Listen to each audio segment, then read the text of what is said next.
Who's asleep amidst the trees?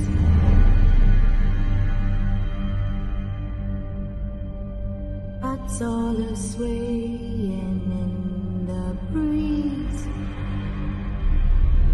But one soul lies anxious, wide awake,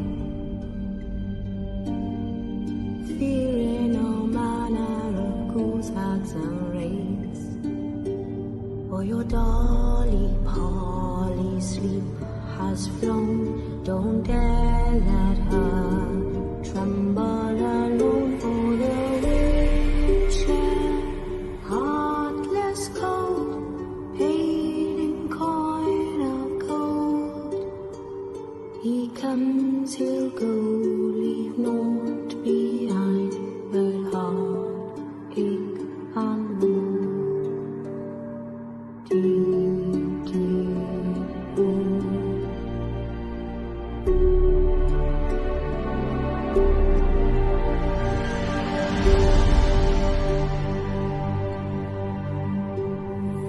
It's all silent for the night. House trembling as daylight dies. But when soul light anxious, wide awake, fearing all manner of ghouls, hags and wraiths. My dear.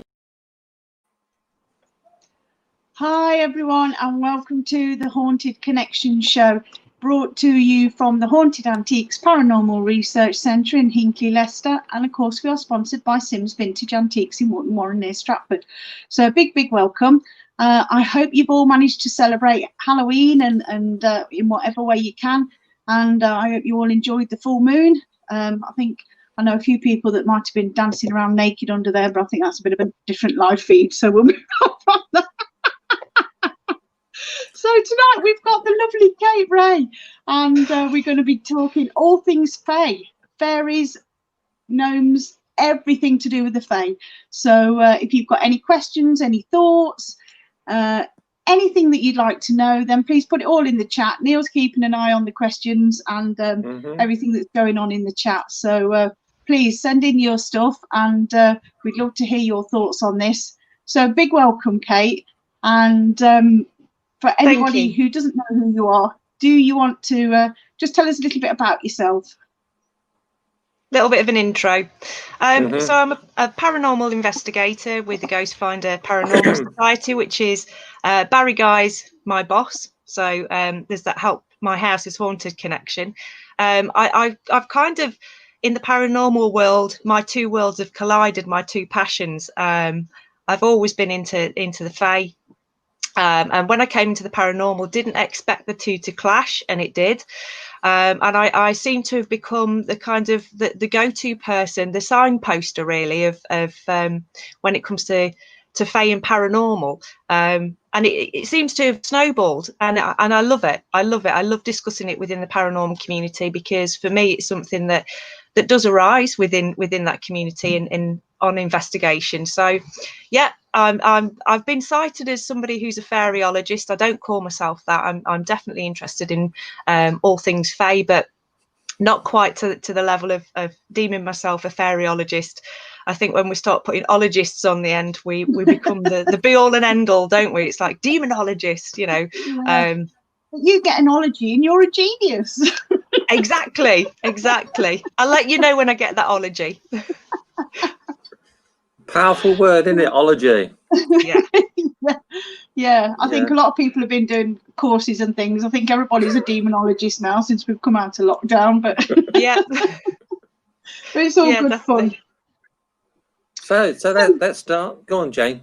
No. You. I said before we come on air, I know Jane was so excited when I told her that you were going to be our guest, because anybody knows Jane's interested in this.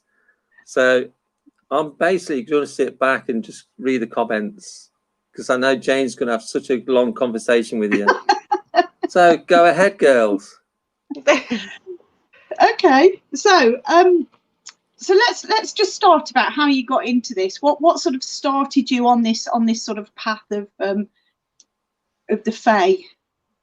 I grew up in the village, right smack bang on the doorstep of Sherwood Forest, and the concept of mythology and legends to do with the woods was something that was always part of growing up. And I don't ever remember a time when fairies and kind of the other world wasn't part of who I am and part of my language. And like a lot of people in the paranormal field, it's never ever been something that's been odd to me. It just happens to be as it is.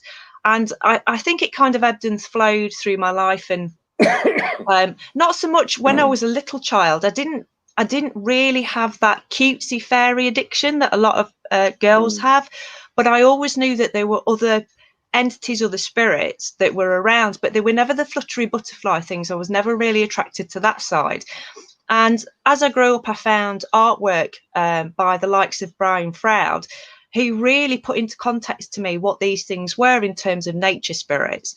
And when I started figuring out that there were people out there that didn't see all these things in context of butterflies and beautiful lights, etc., that it became real. It became real to me, that these things do exist on different planes. And I don't actually know when there was a time when I didn't believe or didn't understand it. It's always just been there. And I think a lot of people who are into the Fae or into the paranormal have exactly that same sense, that they can't remember a time when it wasn't part of who they were. Yeah, I've got a couple of comments already. Okay. yeah. So let's put Kevin's on. Kevin says, that's a bit small, that is. Describe what a fairy is. Are there good and evil fairies? What do fairies do? Oh, lots of questions there. There are lots of questions. That's a treble. That's a treble whammy. They're biggies as well. So what is a fairy? So when I say fairy, I say fairy with an E. So Faery instead of Fairy, because fairy with the I is the fairy fluttery thing to me. Fairy with an E is the realm of fairy, which includes your pixies, your gnomes, your trolls, and all your other energies. To describe what a fairy is, as in with an E, is like trying to describe the entire of the planet of animals. It's just so incredibly vast. It's absolutely massive. So there are a range of different energies in that. And that leads on to the question of, are they good or evil? In our terminology, in simple terminology, yes, there are on that spectrum.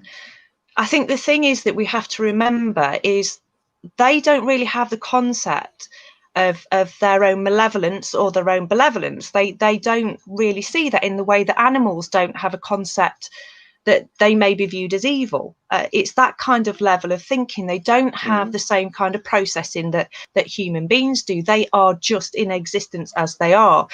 So whereas human beings can be very aware of their actions being in one or the other context, I don't think Fae really do. I don't think that they have that ego and that agenda within that. So yes and no. So yes, they can be good and evil. And we describe them in human terms as both sides of the coin. But in terms of how they would describe themselves, I think that they would be hard pressed to put themselves in either brackets. Yeah.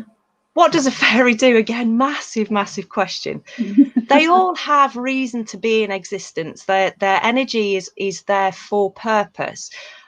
Just as ours is there for purpose, but it seems to be that you have different troops of energies that have a different job and different purpose within the world. So again, massively vast question, but great questions to start with. Wow. Okay, and here's another one. Before you jump in, Jane. Yeah. Otherwise, I'm going to lose them. Oh, wrong one. See, I've nearly lost it. Margaret says, I'm fairy unicorn and have gone through hell with the test from them, but passed all. Did you have this trouble? Yes, absolutely. I spoke quite recently. It's not something that I've spoke about much, but I was putting together an article I think it was a couple of summers ago, and it was going to be an article for Haunted Magazine, specifically about the Fae, what they are, sort of getting to grips with the basics. And for me, one of the things at that time was I wanted to put out there basic ways that people could protect themselves against the Fae. And I just finished the article that night. I went out with some friends, and I literally got a shot across the bow by the fairy community. And if it hadn't have happened in front of witnesses, and I'm kind of loath to speak about the details of it, but it was not nice. But I was basically rushed, and there was a physical interaction in that. So yeah, I was definitely told to back off, and I kind of did, and I had a real good think about changing that last part of the article. The article never went out. I never sent it anywhere, because I just thought I've got to rethink how I'm going to do this, because I kind of stepped into a disrespectful realm of putting these things out there without really considering the Fae as a whole. I was talking in terms of, how to rid yourself of those more malevolent entities, and actually those things that I was putting out there would have rid people of the good as well that comes in. So I think that was a test well passed and well learned. Definitely. Great question though. That's so interesting. Go on, Jane, you're going to jump in. Yeah, about, when you're saying about jobs about fairies and things like that, and I have got an article here which I found fascinating at the time when I found it. And there was a famous spiritualist called Lord Dowding. Now, Chief Marshal Sir Hugh Dowding, he actually masterminded the Battle of Britain in the Second World War. And on June the 23rd in 1944, he wrote a 3-page letter. And this letter was about his belief in gnomes and fairies. And he goes on to say that he believed that fairies were essential to the growth of plants and the welfare of the vegetable kingdom. And it goes on to say quite a few other things as well. But I just found it fascinating that such a high-profile character that was sort of a mastermind behind the Battle of Britain, he did actually write this letter to say about the gnomes and the fairies. And he did put quite a bit of detail in there. And this letter did actually sell at auction for £350. Wow. And I just think it's amazing that somebody of such a high profile actually came forward to sort of talk about all these, to talk about the fairies. And just it is fascinating to share that. That is fascinating. Didn't John Lennon say something about fairies many, many years ago? Didn't he not say he believes in fairies? You can imagine that from him. Yeah. John Lennon, if he says it's right, it's right. Yeah. I think the thing is with modern day, what we have to remember is that our perception in the 20th and 21st century of fairies is very, very different, and not taken with any kind of seriousness at all. It's seen as something that's very childish and only for children. And previous to that, previous to the Second World War, they were taken incredibly seriously. And I've spoken to people from Ireland about the Fae, and they have a deep fear, a real deep-seated fear. And these aren't just one or two people. This is across the nation, and a high proportion of people are adamant that they exist, and they are terrified of them. It's not for kids. These things aren't for kids. Wow. Yeah.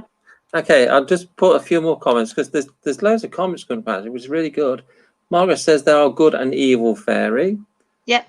Then she says Fae are funny but mischievous. Oh yes. And Kevin, because you answered this question, great response, thank you. Here's one for Amy. Bit like creatures. Yeah. I don't know if you know, but we've got quite a few different types of creature at the centre, haven't we, Jane? Yeah. Is that all sort of entwined? Yeah, definitely. I mean, when we think of Fae, like I say, we think of the Tinkerbell, but actually the energies that I come across are far from it. and oftentimes are mistaken on the demonic realm.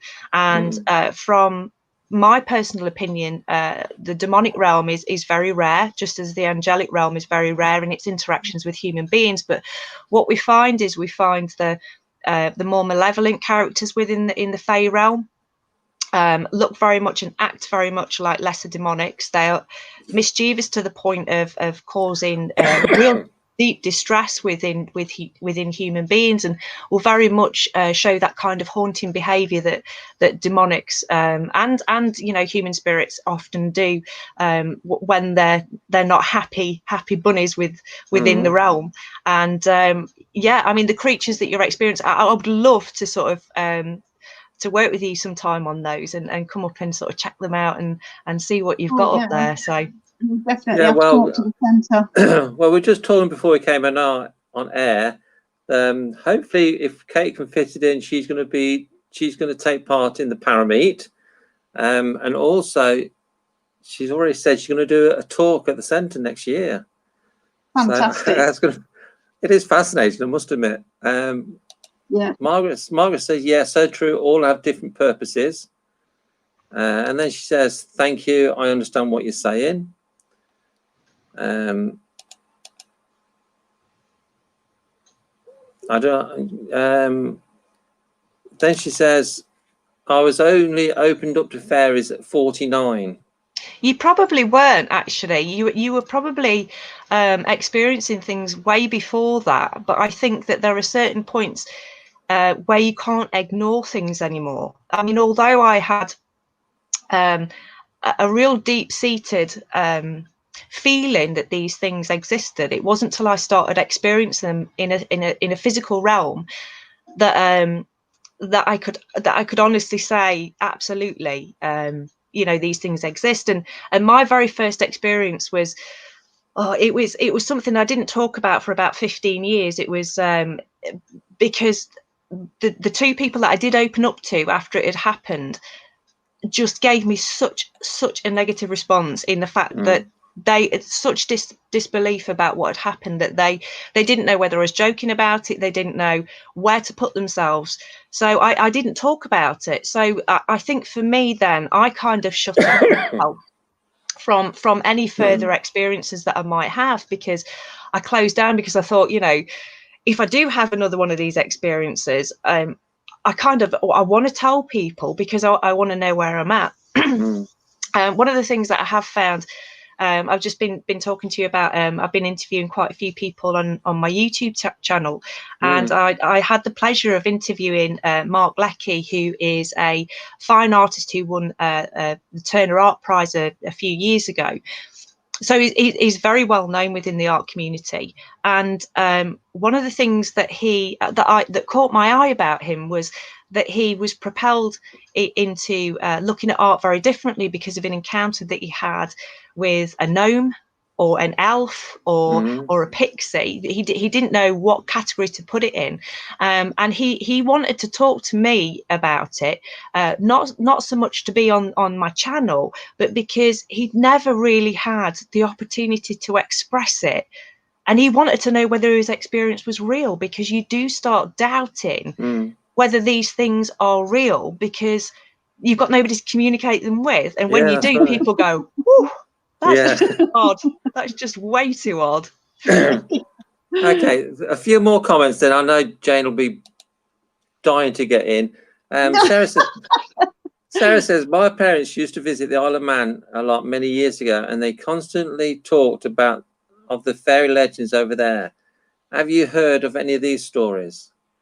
Not specifics. I'll confess, people over the last few weeks have been saying to get over there, and I was saying this last night about I've literally got 124 places lined up for next year that I need to visit. I've got this huge sort of Excel spreadsheet of the myths connected to it, etc. And every time somebody tells me a story, it goes on there. Every time somebody says I've had an experience or there's a local legend, it goes on there, and I want to blitz them out. So please, if anybody's out there who knows of specific places that perhaps are off the beaten track with the fairy mythology thing, then please drop me a message, because it will definitely go on my list, and I'm so excited. I'm so excited about doing it. Well, okay, one more comment, Jen, before you can jump in. This is from Ross. Sorry, never really looked into fairies. So do you believe when people think they are experiencing maybe elemental, could they be confused with fairies maybe? Sorry, are you is that a question about are elementals confused with fairies? Should I take it as that? Yeah. I'll go with that to start off with. Yeah. So one of the questions that I was asked really early on that I dug really deep to try and find the answers to is the differentiation between elementals and fairies. And I'm not going to bore you with the whole kind of background thing, but historically the elementals were called up by alchemists and witches and they were a drawn energy, so they weren't in existence, they were put into existence by alchemists and witchcraft to do their bidding, and they were under the elements, as you would think with alchemists. So they weren't per se of the fairy world, or I mean there's arguments for and against that they were, but when they were drawn into the world, you know, there's those theories that they then became part of the fairy realm. It's kind of an either or camp. I mean, I don't ever mind the term elemental when people are talking about the fae. I think it's horses for courses. It really doesn't matter what name that you give them, and people, especially in the paranormal community, find it much easier to say elemental than they do fairy, because elemental's got a bit more of a masculine punch than saying fairy. So I personally don't mind. I don't mind which is which. Okay, Jane. Okay. You can jump in now. Sort of moving on. I was quite fascinated to hear about a study that was done on fairies, because there was an increase in sort of the belief in fairies and the fairy sightings, and all these. There was a study done, and it was an online study which ran for 4 years, and it was Kate will be more than know about this. And all the results from this study were put into a book which is called The Magical Folk, and it's all about the British and Irish and the fairies in the UK. And I think it's a fascinating subject, because this was sort of around about 2018. So even as recent as, you know, just a couple of years, people do seem to be saying that there is an increase in sightings and there's an increase in activity. This seemed to follow a tidal wave of sort of sightings, and so, you know, something must be stirring up the fae sort of community to do this. And one of the things that I found quite fascinating was, I'll just read it because it just makes it a little bit easier. Census results to reflect the frequency and concentration of alleged fairy activity. While only 4% of those who responded to the survey did not believe in fairies, an impressive 44% said that they had actually seen the little people. Even more impressive statistically was that of those who claimed to see fairies, 20% said they had saw them regularly, 57% caught sight of them occasionally, and 23% had seen them only once. And I think that's you know, that considering it's a subject that we don't really cover very much, there does seem to be a lot of support in the theory of you know, the increased activity that's going on. Is the census that you're talking about, is that by Simon Young? That's part of the Fairy Investigation Society. I'm part of the Fairy Investigation Society, and I took place in that census, and it was something because it had come up. He was writing, and as he still does, for the 14 Times magazine. And I think what happened with that census is there'd not been one done, I don't think, for probably about, I would say, 100 years. That there is a book that the Fairy Investigation Society had done a foreword for previous to that. I don't think there'd been such a widespread census. And because Simon is incredibly well known, and he is a fairyologist, a folklorist, etc., and is very well respected, And the work that he does is documentation, and it's not really theorizing. It's very straightforward documentation that gave that particular census credence. And I think people, because it was an anonymous thing as well, what people felt that previously that they couldn't talk about, here was the opportunity to actually take part in this documentation. So I don't feel like it was a wave so much at that time, as people just felt like, oh, I can talk about this, you know, this is important, and there are other people experiencing this. So it was giving people permission, even if it was anonymously, to say, hey, I've had this weird experience. And because it came through 14 times and through his writings with that, and he put a link in there in the 14 times, which is a well-respected magazine. I think it gave people that permission, definitely. There is some fascinating tales, though, in that, absolutely fascinating. Ones that you just go, really? In the fairy world? They've even got a map telling you where the most fairies have been seen and the hot spots, and you know, wow. it's a fascinating read if anybody wants to Wow. have a copy and look at it, because you know it knocks on to things like, you know, the hot spots in Devon and Cornwall, and in Yorkshire as well, where the Cottingley fairies were spotted. So I mean, that's something else we can discuss a little later on. And it's just amazing that there's just so much out there. And I love it when, I know this was a survey and everything else and people had the opportunity, but it's actually getting it sort of documented, isn't it? It's a research, and it's getting it documented. And I just think we sort of need more of that, really. Definitely. I mean, in the research that I've been putting together, like I say, I'm going to be traveling out and going to lots of different locations next year.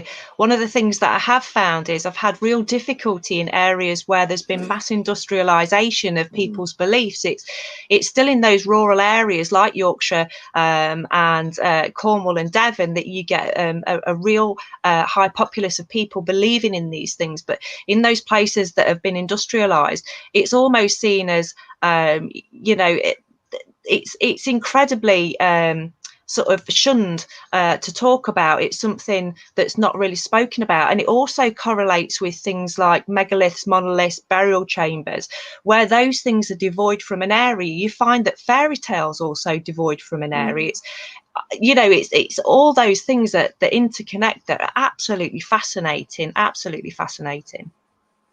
Yeah, it's brilliant. It's a fascinating conversation. I must admit, I'm loving this. So what are your thoughts, Neil? We've not actually had your thoughts yet on fairies. My thoughts? Yeah. To be honest, apart from what John Lennon says many years ago, and I always remember that because I admire John Lennon. And up until we had our first Creature Mercurius at the centre, Jane. I don't even think about them. And it's not something I've thought a lot about, but it's interesting where you say you're going on to. We've said this a lot, haven't we, Jane, about mediums and people labelling things that they see. Yeah. And I think, like Kate says, a lot of people would see an energy or whatever mediums do. They know it's not human, so they automatically class it as demonic. But we know at the centre, don't we, Jane? They're not. No. So I think it's a bigger picture than anyone even thinks about, because perhaps, like Kate says, to say it's demon, it's more macho, isn't it? Yeah. It's more acceptable. It's more acceptable. And it's something that in the paranormal community that we've become used to understanding to some extent how to deal with the demonics, and dealing with fae in that context is something very different, and can actually do more harm than good when you start dealing with them in that same way.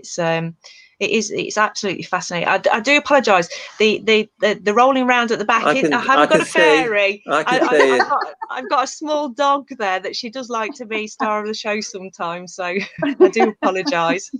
But this chat, you know, it alarms me when some teams go into houses where they've been asked to go to a private residence, and they see an energy that they don't know what it is, and like I say, immediately say, "Oh, you got a demon possession here," but it could be a fairy.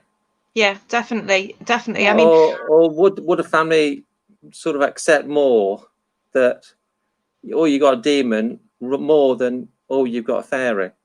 I think if you're very, very careful about how you talk to, and I'm sure all teams are, but if you're very, very, diplomatic and caring about how you talk to private people in private investigations, and depending on understanding the family, I think there are different ways that you can put it, and put it into the context of, I don't believe that this is demonic. However, I do believe this is an energy that perhaps needs shifting because it's obviously causing distress within the house. I think that would potentially put a family more at ease. I think that the difficulty is, because nothing is pinned down within the paranormal world, it's about us all working together, and it's about those people who do understand the demonic and demonic infestations and fairies, and not only fairies. When I talk about in the fairy world, I have actually seen on a couple of occasions entities on a psychic level, entities that are really quite intimidating and really quite scary, and what I would put on that kind of borderline of power. These are powerful ancient earth spirits, and they're not demonic, but they can be quite harsh to get rid of, to deal with. How they interact with families is devastating, can be devastating. So I don't think it's that the faith should ever be taken with a pinch of salt, ever. Even the mischievous ones who don't know the kind of overstepping a mark can wreak havoc in a house. I described them recently as like toddlers with attention deficit disorder, sort of running around, and if you don't pay them attention, that they will ramp up their wanting for attention. So it is a tricky one. I don't think it's about being more acceptable to say to a family. I think it's about being honest and saying, look, whatever this is, it needs getting rid of because it's causing harm and distress. I just think that, like we've said before, the vast majority of paranormal teams and people in paranormal are great, fantastic people, genuine people. However, there are some that aren't so credible. And I know some of these do go in people's houses, and I've known some to say, "You've got a demon," but it's not going to be a demon. And we've said this before, haven't we, Jane? And that's where go on. I went to that house, didn't I, last October? Yes. Because they came up to the centre and they were having a lot of activity in the house. And I went round the house. You couldn't make it at the time, Neil. I don't think you were very well. Yes, but I went round on my own, and basically what was happening in the house, where things were being moved. The lady felt a presence in the house, but she wasn't quite sure what to do with it. And there were sort of little mischievous things going on, and her daughter was getting a little bit scared. But every time they got a glass back door which you could see through, and when the daughter was standing at the back door, there was a shadow that kept coming up to the garden and just hovering in front of the glass in front of her, and she was getting quite freaked out about this. And I'd gone round to the house, and after I'd been there a while, the energy that was in the house was actually the lady's spirit guide trying to help her. The little bits of mischief were a couple of fairies, but the spirit in the garden, because I went outside and I sat for a bit, and I actually managed to connect with this energy, and I could actually see that it was, I would probably call it a woodland spirit. And what had happened was that it was a brand new house, and they'd chopped down the trees and their little this little sort of wooded area where these spirits lived, and they'd actually chopped all these trees down to make way for the house. And of course these these things had been displaced, and of course this activity in the home was all that they could do. And cut a long story short, I did actually take them from the house, and I then went and put them in Burbage Common woods down there. Rehomed them. Yes, because at that point I was getting more concerned about the fairies and this woodland spirit than maybe the people, because the people were just misinterpreting the situation. And so I put the family at rest, you know, put them at ease and sorted them out. And then I took these spirits, woodland spirits and these fairies down to Burbage Common, and I told them that they, you know, this was going to be their new place and this is where they've got to stay, and it's a much bigger place and they could live and thrive there for a long time because it was all protected. So you know, somebody could have quite easily gone in there though, misinterpreted it and said all sorts of things. And I think one of the important things for me, or one of the things that I feel is one of our strengths at the centre, is the fact that when I connect with these things, I can actually see them. And then when you connect with the energy, you can then understand their intent, their character and everything else. And you can also determine them, whether it's an evil spirit, whether it's a creature, whether it's fae or whatever it is in the paranormal. And I think that's, you know, that's one of the reasons why we work so well. Okay, I've missed lots of comments. There's loads of comments. Kerry says hi, Kate. Hi, Kerry. You also know Kerry. Margaret said, you're right, I've dealt with them as all as part of training. Let's put this comment up from Von. Von's one of our regulars. I've never been involved with fairies. This is a fascinating subject. It is. And Linda says, this is a very interesting subject tonight, and one I think that could do with exploring more, as there is a need for educating people on different energies beyond the spirit most of us as paranormal investigators encounter. Yeah, and I'm going to do a shameless plug there. I have got a YouTube channel with just that intent, with the intention of educating myself as well. And I've had some lovely guests on there. The very first guest that I had was Mr. David Wells of Most Haunted Notoriety, who is he's a beautiful human being. He agreed to be my very first guest, and I've had a raft of fantastic people. I don't know why they say yes to me, but they do, which is great. Well, that's exactly how I feel. I don't know why people say yes to me. But... yeah. So if anybody wanted to check that out, if you just put Kate Hairgirl Ray into YouTube and it comes up, and I am exploring that. I'm exploring what fae mean within the paranormal and other energies as well. You know, I've had some very weird guests who have been brilliant. Yeah, but if you send me the link to your YouTube channel, Kate, I'll put it on all my pages. Thank you. And if you didn't see the show at the start, Kate is actually coming to the centre sometime next year when it's gone back to some sort of normality, and you're going to do a talk for us, aren't you? Yes, I'd love to. And investigate the centre. Yes, that would be perfect. Super exciting. Yeah. That's good. Fantastic. Okay. Michelle says it's very interesting. It is actually. You got something else to say, Jane? Yeah, we could cover one of the most famous fairy stories at all, and that's the Cottingley fairy photos. So back in 1917, I think it started. There was a group of young girls, and they took photos of fairies in the bottom of the garden, and these are very, very famous photos. And the story that I've got here is that these photos have actually just recently sold, May 2019. Well, it was reported in 2019 that these photos have actually sold for over £50,000.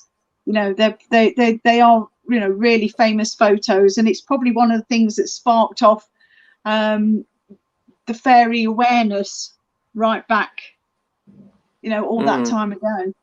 It's been going on quite a long time. It has. I think at that particular time, because of the Second World War, First World War, and just coming out of that people actually wanted to believe, when you've got times of turmoil that go on, as is now. I mean, I'll talk about the kind of raise in fairy interest because of the situation we're in, but because of that, people often seek beyond themselves something to explain and something to take them away and something to enchant them and something that's more than the kind of the austerity that they're in, or the kind of negative psychic energy that's going around, for want of a better word. You know, they're in a terrible situation and people want to believe, desperately want to believe.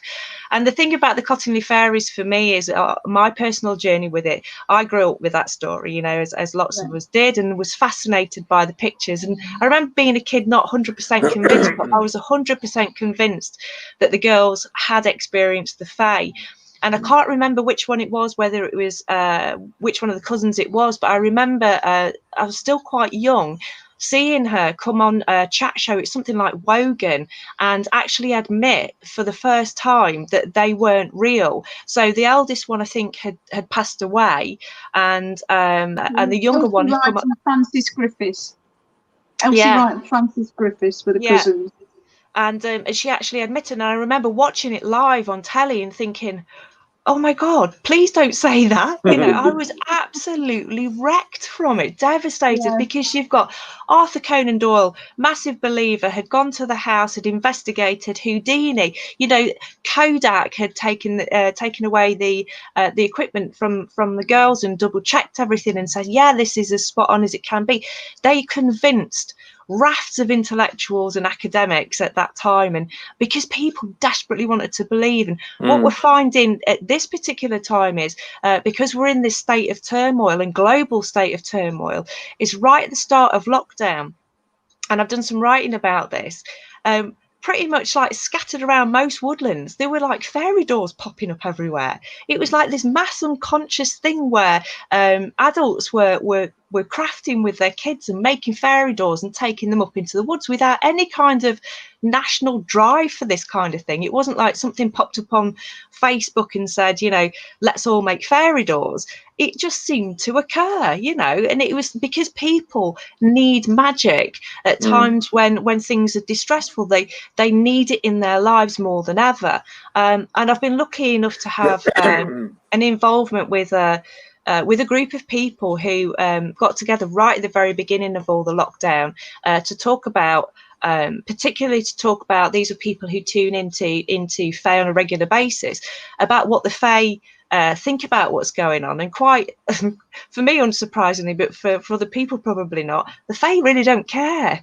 You know, they're just getting on with their stuff. There are a few sections that I've come across, you know, a few sort of pockets of Fae that are quite worried for us and whittle for us, and the rest of them are like, you know, get on with it, humans. You know, it's your problem. Do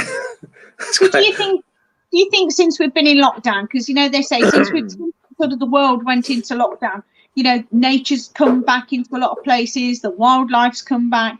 Do you think that the you know, there's been this big increase in the Fae coming back as well because of just there's not been many people around?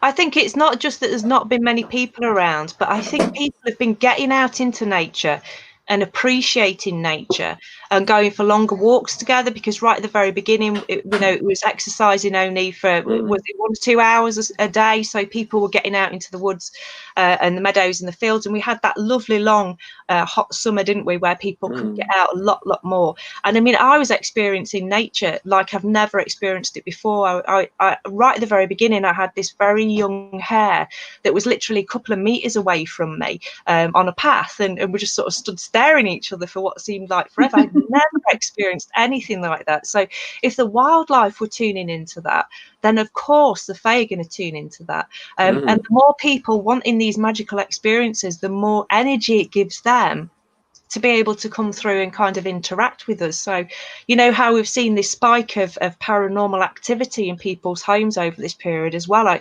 I'm sure people have had, you know, those more, much more strange experiences that were probably, you know, some in some context Fae. Yeah. Okay, a few more comments. Linda says, brilliant, definitely worth looking at your YouTube channel, Kate. Sarah says, really interesting subject, please come back again. Yeah, again, Sarah, if you missed the start, Kate is going to come on to our Parameet in December. Kerry says, I'm sure I saw one at Alton Towers in the gardens. It looks like it had legs and I've never seen anything like it before. Yeah, definitely. And I think again, within the paranormal world, I've often questioned why people have experiences at places like Alton Towers, etc. Alton Towers is perhaps not a good example in terms of spooks because it's got history to it, but I think that intense concentration of high octane energy that goes into when people are excited about going on rides, lots of laughter, it's that high vibrational energy that's centered in those places with massive people going in all at the same time and dispersing at the same time. It becomes this beacon, and that's the kind of energies that fairies love, people laughing, people being scared, people having butterflies, childish behavior. They're certainly going to be attracted to that there, definitely. Wow. Okay, a few more comments. Von says, I will be going onto your YouTube channel. Thank you. And then she says, I read about the Cottingley were proved to be fake. Yeah. Margaret says, I've had a brilliant time. Thank you. She's obviously got to go. Yeah. Yeah. Bye, Margaret. Natalie says, Kate's Hey, YouTube. I obviously know Natalie. I know Natalie, yeah. Says your YouTube channel is awesome. So you're getting a few new fans tonight, Kate, which is always good. And like I said, I will put a link to Kate's YouTube channel on, because we've got about 4 or 5 Facebook pages. So I'll link it to all of them so everyone can watch what you're doing. Anything else you want to say, Jane?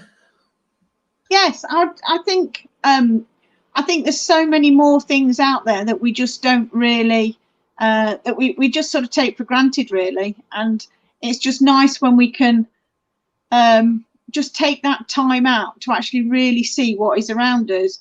Last year when I was skiing with quite a group of friends, we were in France, and part of this run, or coming back down the mountain, there's like a woodland run, and you just basically go backwards and forwards all the way down the mountain.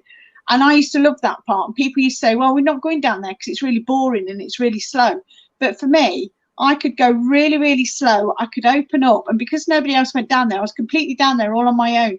And as I was just sort of gliding through, because I went down 3 or 4 times, and then because I was a bit more familiar, I could relax a lot more.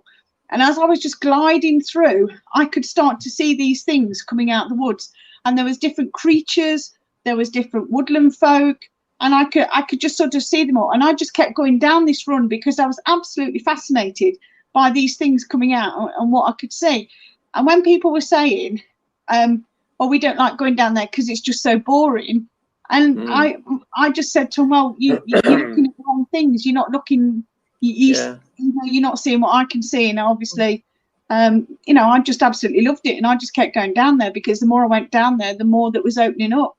Yeah, and things were coming out. Growing up in Sherwood Forest, I did a bit of an off-the-cuff survey, probably about 10 years ago, and I was doing a lot of dog walking, perhaps every day within the woods, and I would meet the same dog walkers at the same time every day because everybody's got the routines. And growing up in the woods and walking around the woods, there were always spaces in Sherwood Forest for no particular reason that I hated going, and I particularly hated going after dark. It was just like an energy field where I just didn't want to go into that particular space. So I started sort of, because I've been chatting with these different dog walkers for a while, started asking them, is there anywhere in the woods that feels different to you? And one thing that always stuck with me from those conversations that I had, that I'd been bumping into a retired fireman who was incredibly serious, I think, about life. Not serious, but very, very straight-laced about life. And I plucked up enough courage to say to him, is there anywhere in the woods that you wouldn't go? We'd started having that conversation, and he said absolutely. And the fascinating thing was, what he said was what everybody else was feeling. There were certain parts within Sherwood Forest that people they didn't feel like they were alone. They didn't like the energy of it. People were saying that their dogs sometimes went funny within those areas as well. And it's absolutely fascinating. So you will get different feelings from different areas. And obviously, because you were skiing and having some fun, you'd attracted, those energies that are like, oh, somebody's having fun and they can see us, and excited about it, but there are also equally those spaces where, you know, the things that will feed off your fear and get a real kick out of you being frightened about being in that area. Yeah, Yeah. fascinating. Okay, another comment from Margaret. Obviously, she's still here. What about dragons and mermaids? Oh, good question. I'm glad somebody's asked me that because I haven't so far. I do like that question. So for me, I'm going to start with mermaids, and I will be shot down by the fairy community for saying this. I really will. So mermaids for me fall into, I suppose, the cryptozoology. That's where they fall for me. Although, I mean, there's theories about cryptozoology and fairy crossover. I mean, I recently heard about somebody saying that there was theories about Bigfoot being a fairy. You know, lots of different bits of evidence have come together to say that he actually lives in the Fae realm, or they live in the Fae realm.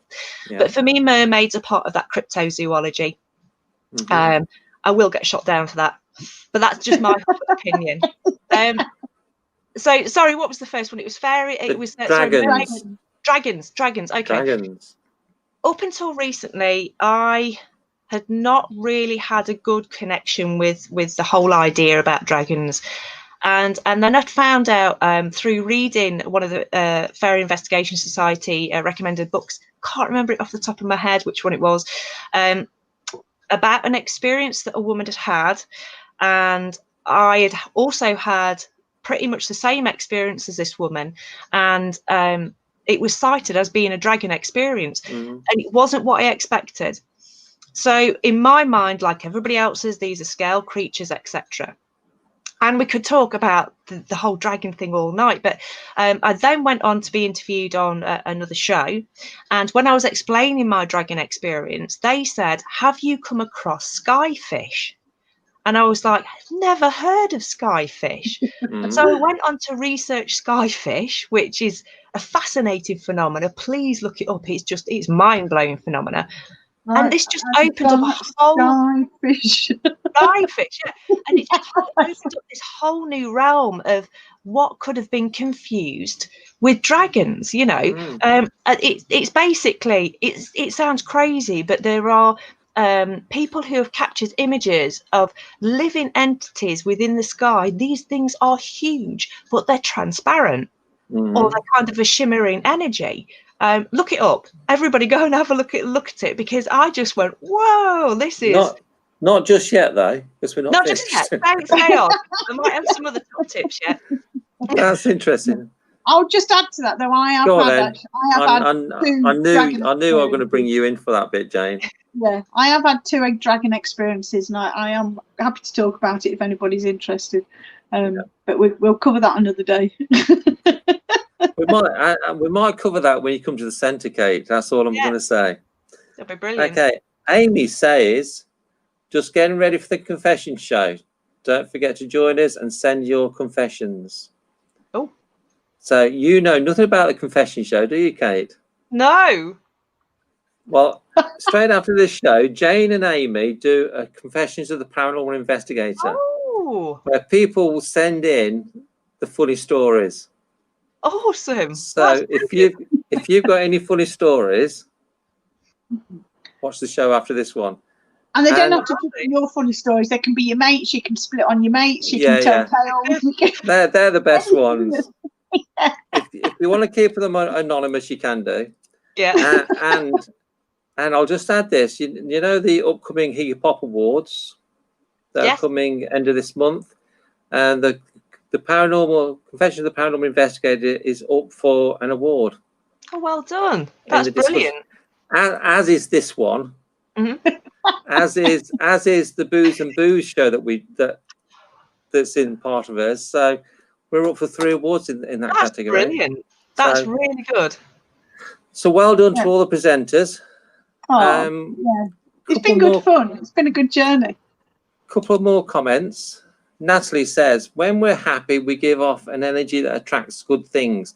When we're frightened, we attract spirits and spooks. It's like dogs and horses sense when we're frightened or scared. Just her opinion.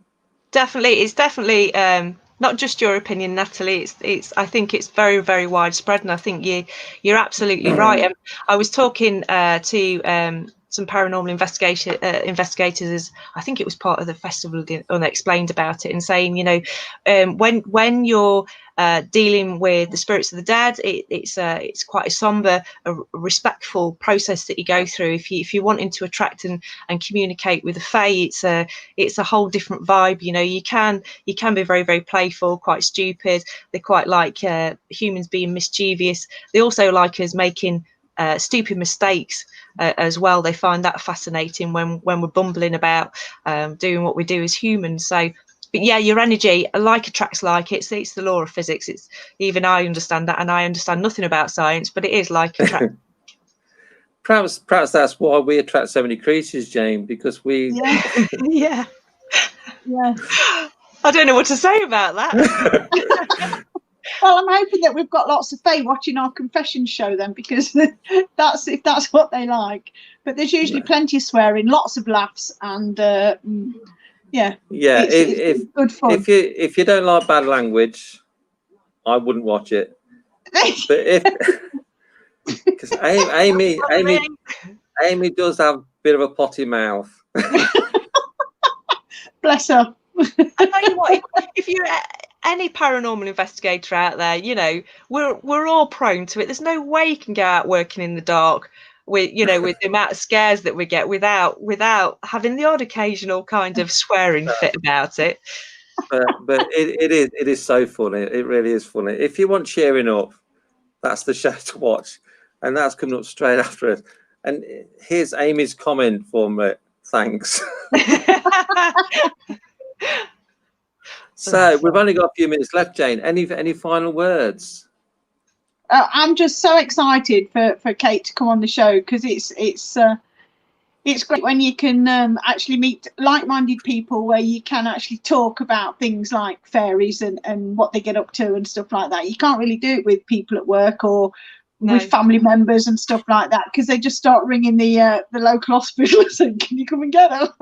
Yeah. Finally done.